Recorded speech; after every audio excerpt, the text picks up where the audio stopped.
Welcome, beautiful souls, to the Yatra Sister podcast. I'm Sharita. And I'm Allison. And today we're going to talk about being nice. Oh. Yeah. Let's talk about being nice. So when we're kids, we're often told that we should be nice, right? All the time. Yeah. And I remember I used to have conversations with my sons when they were little, and they would be like, Mom, you better be nice to me because one day I'm going to be the one taking care of you. And I was like, oh shit, this is possible. And so I started thinking about that. And I was like, you know what? Being nice goes beyond the top level of being nice that we have often been taught, because there are so many things that happens in our life as a result of being nice or not being nice, right? Yes. Yeah. Yes. Nice can actually be a disorder. What? Whoa, mic drop. I didn't expect that to come out. Yeah. Okay. It actually can be a disorder. So when we've been growing up and hearing, be kind, mm-hmm. and then we have stickers and we have Hallmark cards and we have all these Instagram posts, and everybody's answer is kindness, kindness, kindness. Yes. We have a majority of us, and I think it's a majority of us, value kindness. Mm-hmm. I think it's the majority of mankind value kindness, correct? Correct. I agree. But here's the problem. Sometimes we value it to such a level that we go past its parameters. Okay. And then it can become, being nice can become a disorder. Wow. Yeah. How does that happen? Well, okay. If you value being nice so much, mm-hmm. what you're really saying is that I don't like people to think I'm not nice. Yes. I'm with you on that 100%. Mm-hmm. Yes. I don't like the feeling when I disappoint somebody. The F word, feeling. Yes. Yes. I don't like the feeling when someone thinks I'm not nice. It's almost like we want to protect that more than anything else. We'll argue, yes, I am nice. Yes, mm-hmm. I am being kind. Yes. We cannot stand that judgment placed on us. So, okay. I'm tuned in 100% to what you're saying. So, do you think a lot of that comes from always hearing be nice, play nice when we're young? Do you think we're being set up when we're young? And I'm sure our parents was teaching us what they knew best. But mm-hmm. when you think about that, if it's like, be nice, play nice. But there are times when you don't feel like being fucking nice. Like you just don't, but you carry the guilt of not being nice because you feel like you're supposed to be nice, but you just don't want to be nice. Does that make sense? Happens to all of us. Yeah. So I think when you ask, where did we get this from? Well, society contributes a little bit, but there's enough in society that mm-hmm. has educated us now about boundaries and expectations and, oh my gosh, the new catchphrase that's out there that everybody's using. What is that? Narcissist. Oh. You have a difficult relationship with someone, they're automatically now, you know what? They're a bona fide narcissist. This is true. Yeah. We're starting to get educated from blame shifting to gaslighting, which we'll come back in this podcast and actually talk about what that is. Okay. So I think there's enough education out there that is helping us see mm-hmm. that being nice doesn't always have to be your go-to. Okay. But here's the thing.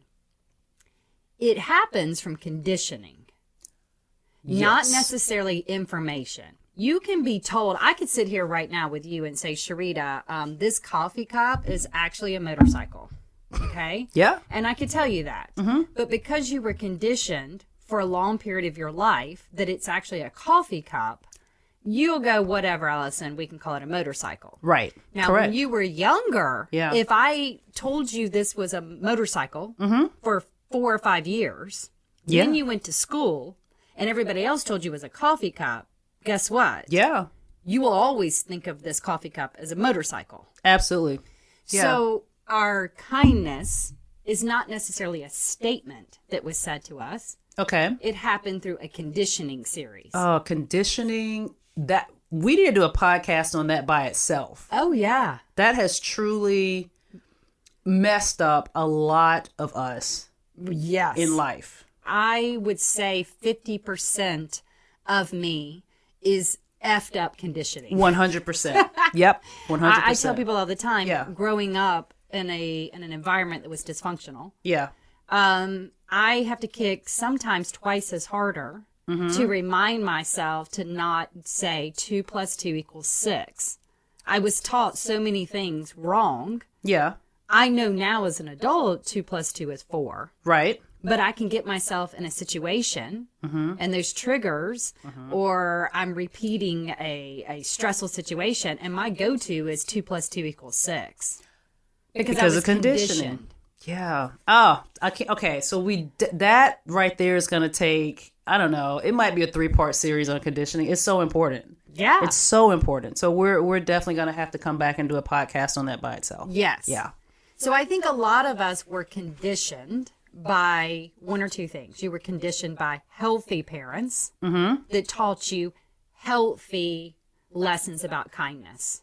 I think healthy parents teach you, number one, you should choose kindness first. That's healthy. Yes, it is healthy. Yeah. You choose kindness first. You choose kindness until that has expired, until that no longer works. Correct. Right? Yeah. Unhealthy parents do not teach that. Unhealthy parents never once demonstrated kindness first. Okay. So you may have never even experienced that was the route you should go in. So you have a lot of us out here that kindness was not the first go-to. The first go-to was spite, anger, resentment, attack, abuse. Now, you may have had some parents that were magnificent manipulators. Magnificent manipulators. And what they taught you was maybe kindness first, only if you're getting something from it. Wow. So kindness was used as a manipulation tactic for selfish purposes. So all of us were conditioned in an array of how we should behave when we hear the word kindness. So true. It Very, depends on very how you true. were conditioned. Absolutely. And here's the problem. No matter what way you were conditioned, now as an adult, we have to take responsibility. Yes. Right? Right. We've all been conditioned different ways. We can all go back and say, my mommy and daddy screwed me up. This is how I was conditioned. Right. What we have to look at is today. I do think be kind, comma, but not to everyone.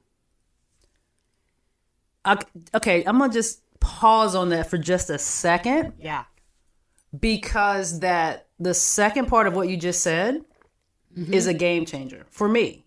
Because when I've heard throughout my life, be kind, there was no comma. Yes. It was just be kind. And sometimes I found that even I was being kind to assholes and I did not know why. Sure. We've all felt that way. Why? Why am I still acting kind? Correct. To assholes or people that have shown you that they don't want your kindness, or who will take your kindness, but you know they're going to do something else with it. But still, I would find that I would be kind anyway. And when I got older, and even more recently, even now, you wonder why. I wonder why. Why am I still being kind? Is it because, I don't know, it's not a who thing, but I guess it is. Who am I trying to convince that I am in this moment? Because in my head, I'm thinking other things about the person that's not, receiving my kindness, or, and it could be family member, it could be, someone I'm really close to, but I've just never understood that comma part. So you've just released a chain from me right now, because I just never thought about that part. So when you ask, who am I trying to convince? Yeah. Yourself. Yeah. Yeah. Because you have put value on kindness. Our society has put value on kindness. Yes. Everywhere. Religion has put value on kindness. And Absolutely. then we get to mask it under things such as always care for your parents. Always take the high road. Always choose your words carefully, right? We have all of these reminders. So we put this value on kindness. Yes. That is a way to measure ourselves. Wow, that's right. And when we fail at that, then obviously we're failing ourselves. Yeah. So who are we always trying to prove is ourselves. That's who we're trying to convince. I am, in fact, kind. Yes. But here's the sad part about that. You are being kind so that you don't feel that you've let somebody down. A lot of times you're being kind because you don't want to feel that you've slid down this measurement society has arbitrarily set. Yes. And yes. who you end up becoming very unkind to? Yourself. Oh my God, 100%. Yes. You lose yourself. Yeah, because I know for me that has played out in ways of if there were things that people wanted me to do, and for whatever reason, I just didn't feel like doing them. But out of the sake of being kind to that person, I would do it anyway. And I would find, I'm like, shit, why did I say that I would do that? And in my head, I was screaming the whole time, don't do it, don't do it. But it's because I wanted to show that person kindness because I cared about them. I associated kindness with caring as well. Let me explain to you about the manipulation of taking advantage of you. Okay. I'm not talking about you do for one friend. You may have a friendship that you're always the one doing more. Yeah, absolutely. But let's say that friend is always saying thank you. Let's say you happen to be the friend that does have more wealth. And maybe your friend is forever going to be in a state of poverty. It is what it is. They have 3 children. It's not coming anytime soon. Right. That they're going to have. And you do help them with bills. You do help them with childcare. You may be in that upside down relationship for quite some time. Yeah. But if that individual is gracious and gives you a repayment by your worth and reminds you of your worth, that is not a expiration date. Yes, I see that. Yeah. The expiration date is when you've noticed that you have been kind and kind and kind and kind. And in the end, you examine the situation. And if this relationship in the end causes you to have no worth of yourself, okay, that's the expiration date. Wow. That's a life changer. That's a game changer for me. Yeah. That's a game changer for me. So that leads to my next question then. Now that we know that kindness has an expiration date, right? And if we for some examine, people. yeah. And if we examine our relationship, say who was ever listening, along with myself, we examine our relationships and we find that there are some where the expiration date has completely expired. Oh, yeah. What would you suggest next steps be? Oh, well, the next steps are the hard steps. Okay. They're awful. They're absolutely awful. I'm going to be honest. I love it. That's why I love our conversations, because it's honesty, right? It is. Yeah. This is not like some easy task you're going to set out and go, oh, I listened to this podcast. I'm going to execute this tomorrow and it's going to be perfect. Right. Wouldn't that be awesome? We'd be millionaires. Shit, yeah. Yeah. So, if you found that you've been in a situation where your kindness has been taken advantage of, it's probably a habitual pattern you don't just have with one person. You probably have many people because you've been conditioned. You've been conditioned. Wow. Yeah. If your parents have conditioned you in a way that you have to continue to be kind without giving you gratitude in exchange, such as saying, you're so amazing. I love you so much. Yeah. Thank you so much. You're amazing. Yeah. And you never leave. You feel depleted after you've left that. Okay. You're going to be seeking out that drink in another relationship. You're Yes. doing it probably to 5, 6, 7, 8 people, hoping somebody is going to give you the high.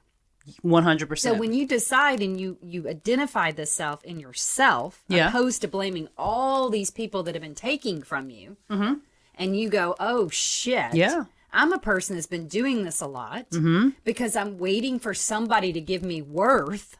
Yes. Right? And none of these assholes are giving me worth. Right. And I think a lot of people learn this young. They learn this from their parents.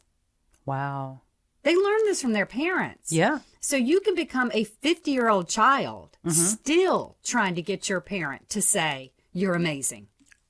Wow. You can be 50 years old still hoping your parent will say thank you to you. I love that you just said a 50-year-old child, because I've often said that even though in our physical bodies we may be, fit, like you said, 50, I always say we are stuck in the age where we had a trauma, and that is a trauma, looking for that love or that affirmation Worth. of that worth.